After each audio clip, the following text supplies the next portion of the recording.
Hey everybody, it's time for another good word from God's Word. I'm Pastor David. I am here to talk about us reading through reading through the Bible a chapter a day. So we missed the last couple days, but we're here to pick back up. I hope that you've been reading along with us. If not, there's relatively short chapters that you've missed, and you can catch back up. And we're deep in a narrative, so it's interesting to find out what's going on. So, where we left off with Pastor Steve, that was with Exodus chapter 6, and that was with Moses and the burning bush. And so now, where we find ourselves today, this is Moses goes directly to Pharaoh, and he says, "Let my people go." And if you've grown up in church or been around church for a while, you've definitely heard this phrase of "let my people go."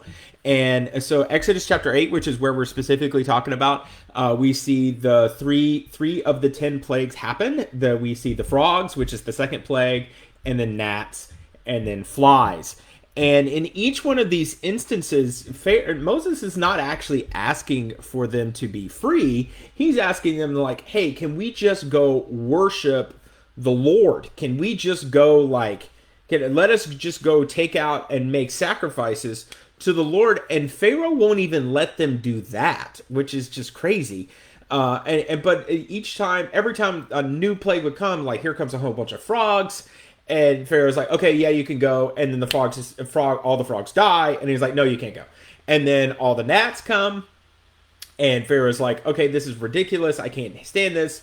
And I can't stand this. And then boom, they're gone. And he's get rid of them. All the gnats disappear. And it's like, no, you can't go. And then again and again. And so this is the pattern that's going to repeat over the next several chapters. What's interesting that I find in this, especially when I think about the fly one, is that there was a dense fog of flies that when you went in, it was like they were high concentration. And if you've never actually seen like a dense concentration of flies, it's real nasty and it's real gross.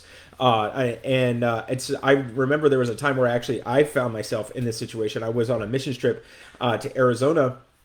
And we were ministering at the church, and they had the main church building, and then an atrium, and then another add-on building there. And in that in-between area, I still don't understand why it happened. The dumpster was nowhere near there. There was an immense amount of flies. I mean, it was all you could hear. You could barely even see the other side. It was dark because of how many flies lived in this particular area. It was so bad that one of that the game leader, while we're doing VBS during the day, the game leader decided that it would be fun to try to kill as many flies as possible in a minute. And one kid killed over 100 flies in a minute. And there were still too many flies. And I just can't imagine what this was like for several days of living in this flies. I mean, they're everywhere. They're like in your food. They're in your drink. They're everywhere. And flies are nasty, nasty things because they're literally everywhere. And Pharaoh's like, okay, fine. You can finally go. And then all the flies disappear. And then now Pharaoh's like, nah, change my mind. You got to stay here. So the question that we have to ask ourselves as we read through this is, that I ask myself is like, am I ever as stubborn as Pharaoh? Now, granted, I know a lot of times never am I ever in some kind of calamity, like what happened with Pharaoh with the flies and the gnats and all that stuff.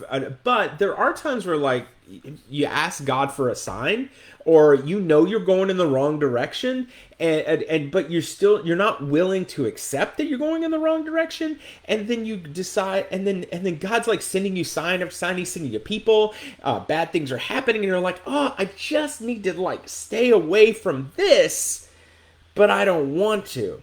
And we can find ourselves to be as stubborn as Pharaoh. Pharaoh ultimately lost everything, including his life.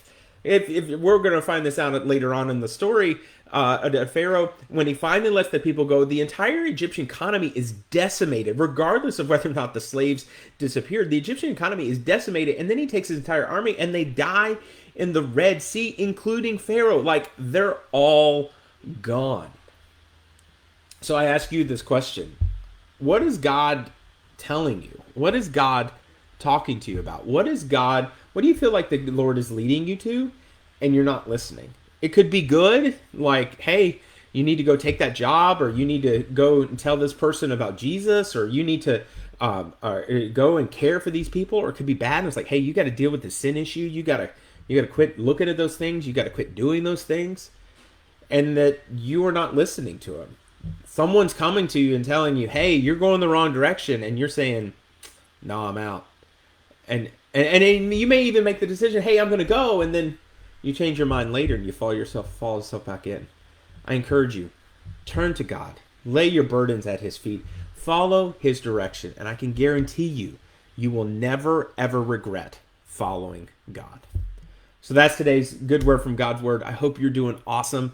We will see you this Sunday starting at 9:11. If you're still watching at home, you can watch us 9, 11, 7. We're actually even going to be online tonight at 6 o'clock. So I hope you're doing well. Let us know how we can pray for you. And we'll see you next time. All right. Bye-bye.